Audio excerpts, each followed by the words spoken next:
How to tag people on YouTube. Hello everybody, in today's video we are going to guide step by step, so let's just get started without any delay.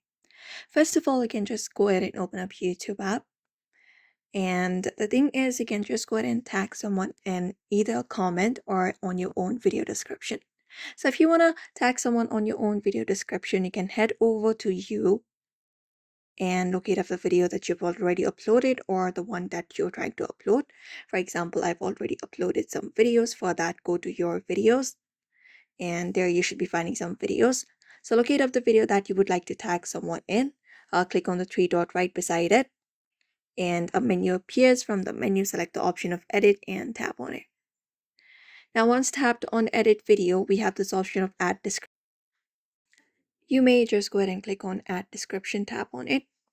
After that, mention the person that you would like to mention, like tag. So for example, you can just go ahead and type in @ and the YouTube channel name of the particular person that you are trying to tag.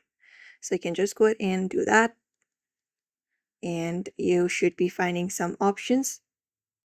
For example, this person right here, so just go ahead and tap on their name, their username, and like this. Once that is done, head back and save the changes by tapping on save at the top. And there you go, you have mentioned that person, tagged that person in that particular video. Otherwise, you can even head over to comment of one of the video like this and go over to the comment section and then add up a comment by tapping on add comment and mentioning that person. So just go ahead and type in and hit send, and you can just go ahead and mention that person. So this is how you basically add tags of people on YouTube. So I hope this video was helpful. Give it a thumbs up and subscribe for more tips and tutorials.